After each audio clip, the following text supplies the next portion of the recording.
Bonjour et bienvenue sur cette nouvelle chaîne dédiée à l'actualité, à son évolution dans le futur et à ce que nous pouvons faire à notre niveau pour traverser cette période intermédiaire entre le système actuel et un monde qui nous corresponde enfin. La première partie sera consacrée au contexte et dans le cas de vidéos, sur une personnalité ou sur son parcours. La seconde partie sera consacrée à l'évolution et aux conséquences de sa politique. Et la dernière partie sera celle des solutions et de la résilience possible au niveau individuel et collectif. Donc, si vous traversez des moments difficiles, liés ou pas avec cette personnalité, vous êtes au bon endroit.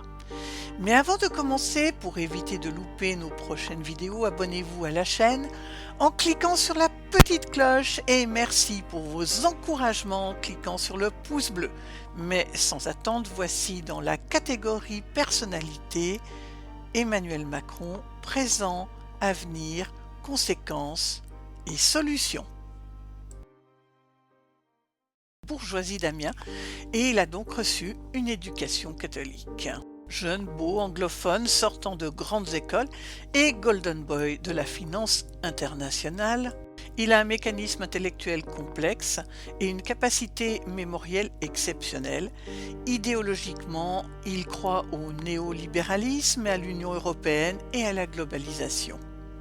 Proche de Rocard, il refuse le néoconservatisme, donc les vieillards au rencard. Brigitte Macron est très importante dans ce couple de pouvoir qui joue la carte du bon et du méchant au niveau communication. Elle a son mot à dire sur tout. Il séduit les francs-maçons, les vieux puissants, les journalistes, les gays, les LGBT dont il n'a absolument rien à faire et il fait croire qu'il est l'ami de tout le monde.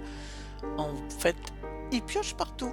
Ayant un rapport aristocratique et autoritaire avec la chose publique et l'État, il se croit permis de décider à la place du peuple dans une sorte de monarchie présidentielle. Il visite d'ailleurs la basilique de Saint-Denis, donc la nécropole royale, juste avant d'annoncer sa candidature. Serait-ce une superstition, le symbolisme de toute sa puissance ou la volonté de combler l'absence de la figure du roi, avec un pouvoir fort, vertical, martial, imposant, les réformes à coups de trick. Adolescent roi qui transforme l'Élysée en lupanar disco, ou rabaissant sa fonction présidentielle lors d'une visite officielle à Saint-Martin. Narcissique, il se mire et il s'exhibe.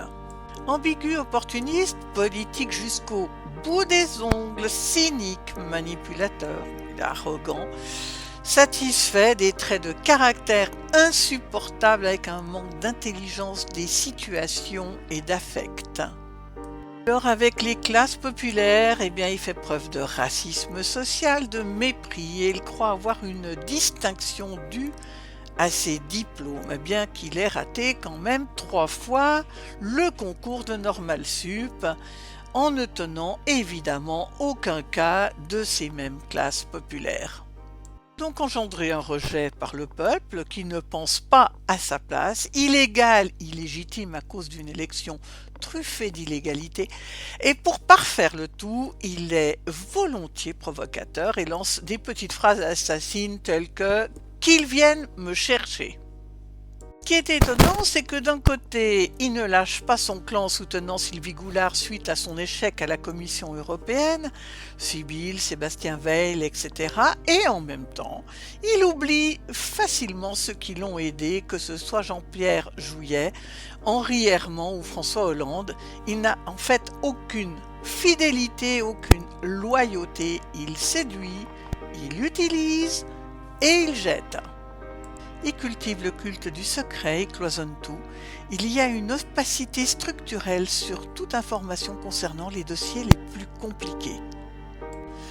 Colosse aux pieds d'argile entouré de corruption, et dans cette course à l'argent, quelques belles et grandes âmes qui veulent faire croire qu'ils défendent principes et valeurs, alors que leurs seuls soucis sont des intérêts de classe.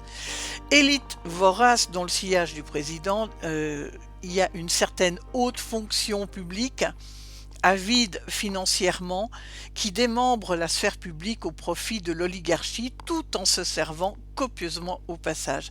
Donc la notion d'intérêt public a presque disparu et c'est sans précédent. L'homme de l'ombre se multiplie autour de lui et multiplie couac, amateurisme, cynisme et stratégie.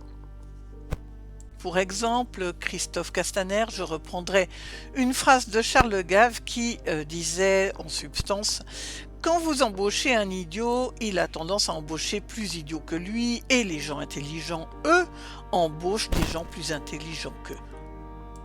Et c'est malheureusement une véritable mafia qui a pris le contrôle de l'État français à partir de M. Giscard d'Estaing, et comme droite et gauche ne veulent plus rien dire, Emmanuel Macron a fusionné les deux, ce qui ne lui donne plus aucune latitude en cas d'échec.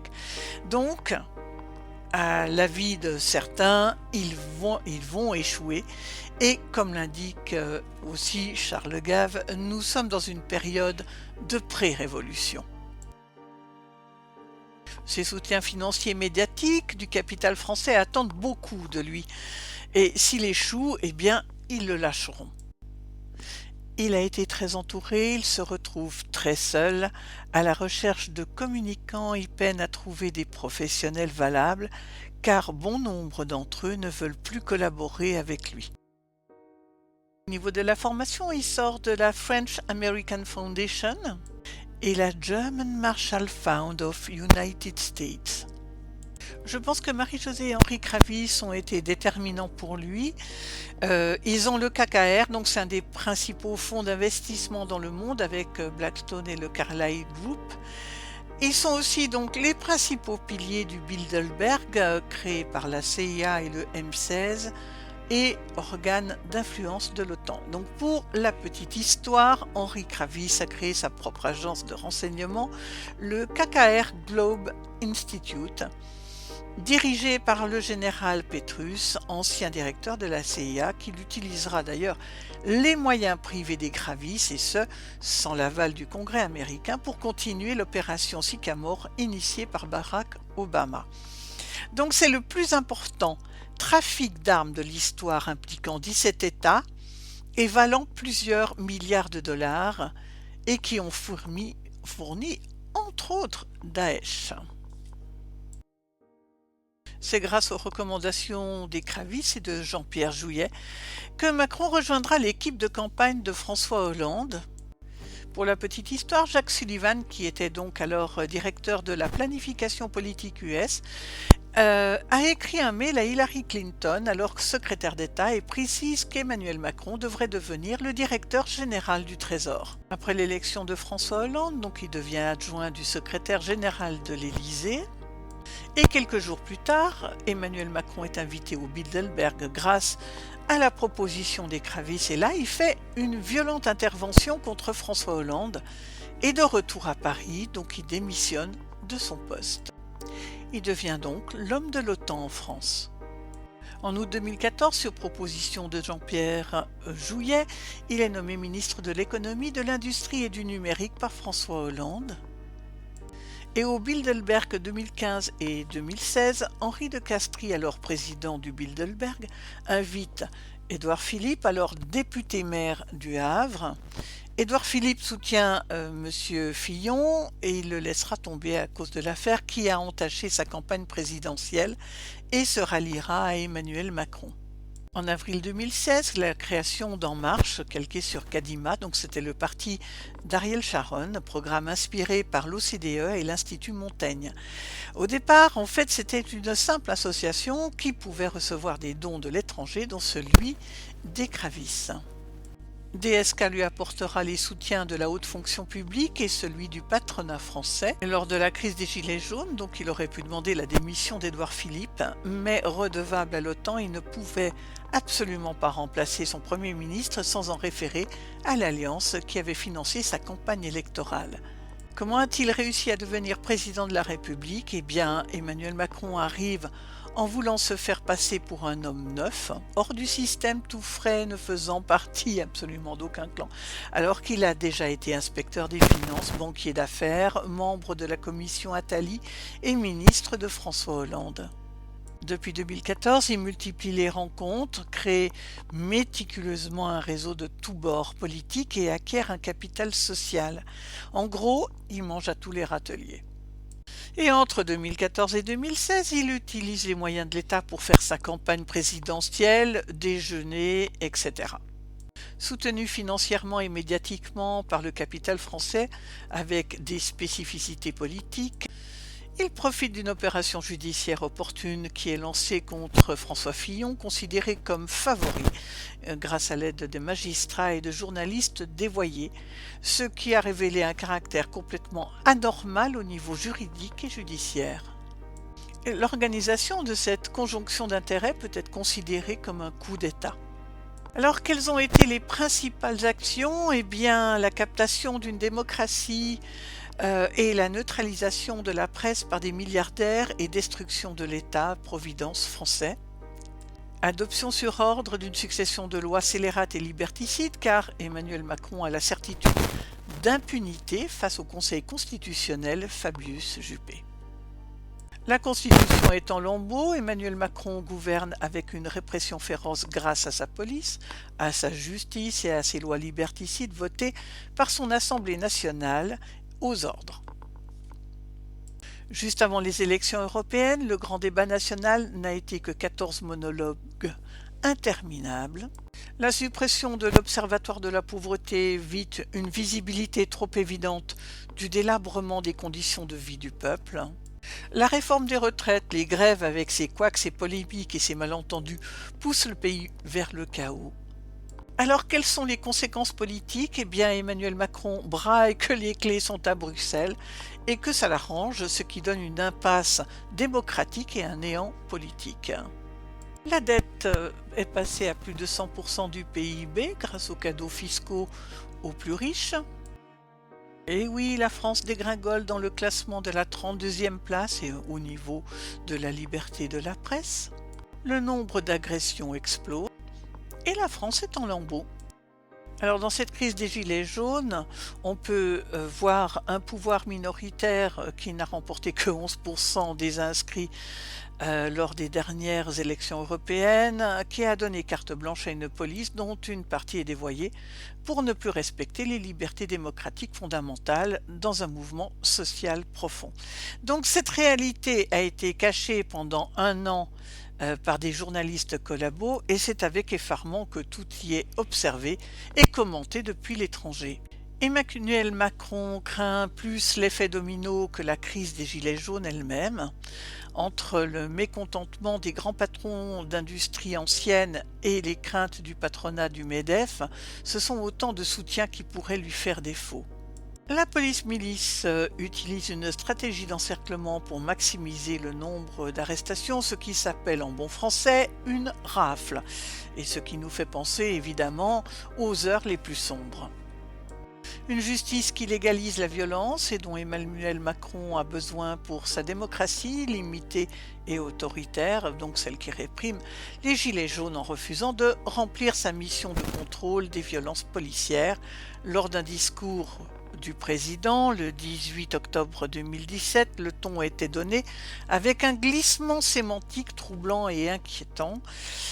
Nous sommes passés de gardiens de la paix à force de l'ordre et maintenant nous sommes à force de sécurité intérieure, ce qui peut faire penser à un basculement dans une forme d'arbitraire. Avec une nouvelle baisse de popularité en janvier 2020, Emmanuel Macron culmine à 32%, ce qui signifie que 68% des Français le rejettent à l'aube des municipales et donc affaiblit son parti. Nous venons de voir à quel point l'élection d'Emmanuel Macron a été orchestrée et préparée minutieusement depuis des décennies de trahisons successives. En fait, depuis 2017, les lois liberticides et infâmes se succèdent à un rythme effréné. Et alors, les questions pour cette seconde partie vont être: est-ce qu'Emmanuel Macron va changer sa ligne politique? Eh bien non, au contraire. Avant les municipales, tout est en sourdine afin de ne pas trop influencer négativement le scrutin.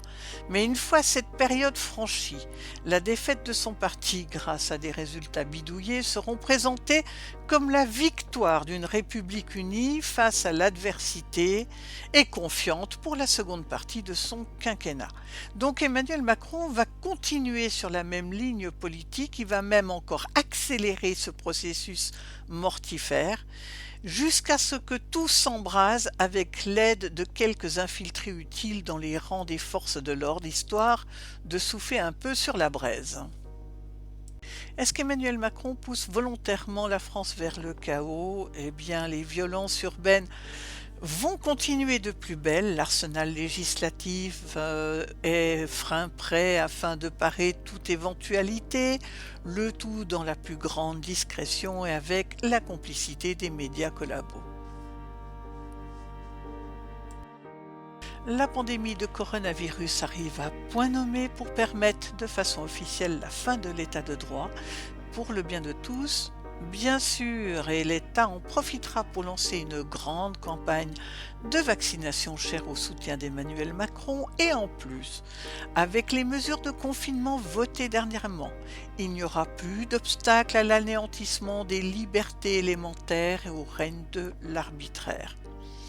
Les dénonciations, rebaptisées depuis un certain temps signalements, deviendront monnaie courante et seront largement favorisées. L'inversion des valeurs, des injustices flagrantes marqueront cette période qui ne sera pas sans rappeler les heures sombres de notre histoire.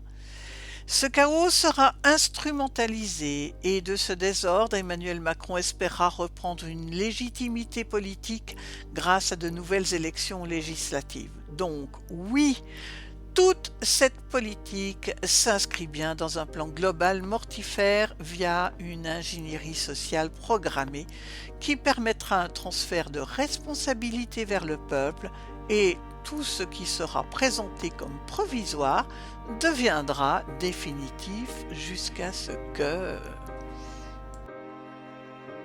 Est-ce qu'Emmanuel Macron va aller jusqu'à la fin de son mandat présidentiel? Donc il va tout faire pour perdurer en dépit de toute logique et en s'assurant qu'il a les mains libres pour convaincre par la menace et plus ceux qu'il ne réussit pas à enfumer. Tous ces événements finiront par avoir raison de l'économie et des banques maintenues sous perfusion depuis quelques années et c'est dans ce contexte, après un printemps pluvieux et froid comme marqueur temporel, qu'il y aura l'étincelle de trop et la fuite du gouvernement. Juste après l'arrêt des chemtrails, révolution, guerre, épidémie et catastrophes naturelles vont s'entrechoquer en 3 phases. Chacun devra choisir son camp et il faudra éviter de se trouver au mauvais moment et au mauvais endroit. Alors à la suite de ce désastre, est-ce que Emmanuel Macron aura le front de revenir pour briguer un nouveau mandat? Alors je pense qu'il fonctionne comme tous les Golden Boys, c'est-à-dire que son élection à la présidence était un coup, et la politique à longue échéance, celle où on construit un pays, ne fait pas partie de ses projets. Grâce à ses soutiens, il a accumulé suffisamment d'argent pour prendre une retraite dorée, sans prétendre à celle de président de la République qui ne représente à ses yeux que quelques cacahuètes. Ce que nous vivons est un stress permanent qui maintient le corps entier en état d'inflammation, ce qui génère des maladies. Et nous allons passer justement à cette 3e partie, parce que c'est sans compter sur le pouvoir de résilience du peuple, à titre individuel et collectif. Il y aura un retour à la terre massif d'une partie de plus en plus large de la population. Il y aura des réseaux d'entraide qui se mettront en place, et il y en a qui en sont déjà en place, et ceux qui choisiront cette voie seront les gagnants. La meilleure façon de prédire le futur est de le créer, et en se sentant motivé avant de connaître le succès, en ressentant l'abondance avant de vivre la richesse, en ressentant de l'amour pour soi-même avant de vivre une nouvelle relation, en se sentant en pleine santé avant que la guérison n'intervienne, en arrêtant d'attendre que les changements viennent de l'extérieur, et en reprenant la responsabilité des changements à opérer en nous-mêmes. Arrêtez de vivre dans le manque. Le modèle quantique de la réalité est basé sur le fait de causer un effet. Quand vous vous sentez abondant, vous générez de l'abondance. Quand vous êtes motivé, vous marchez vers le succès. Vous vous sentez en pleine santé, votre guérison commence. Quand vous avez de l'amour pour vous-même, vous aimez la vie, vous créez la réciprocité. C'est la différence entre vivre comme une victime, comme un récepteur, comme un spectateur, et vivre comme le créateur de votre monde, de vos pensées, de vos sentiments qui changeront la réalité de votre vie. C'est l'inversion de ce processus en devenant un émetteur et un acteur de votre vie, que ce soit au niveau individuel ou collectif, qui vous permettra de mieux supporter cette transition vers un monde qui vous corresponde enfin. Sous cette vidéo, vous retrouverez les liens des documents qui m'ont permis de préparer cette vidéo, dont celle qui explique en détail le processus pour reprendre le contrôle de votre vie et créer votre réalité. Si vous avez apprécié cette vidéo, pour éviter de louper la prochaine, eh bien c'est très simple, en vous abonnant à la chaîne. Pour nous encourager, merci de cliquer sur le pouce bleu, de nous laisser un commentaire constructif et de partager cette vidéo sur vos réseaux sociaux préférés. Vous disposez également d'une boîte à dons pour ceux qui le souhaitent. Et vous pouvez me rejoindre soit sur mon site, soit sur mon blog avec le lien présent sous la vidéo. La prochaine vidéo sera sur le thème « Est-ce que nous sommes en dictature ?» Je vous souhaite le meilleur dans les changements que vous entreprendrez. À bientôt sur mon site et au plaisir d'échanger prochainement avec vous.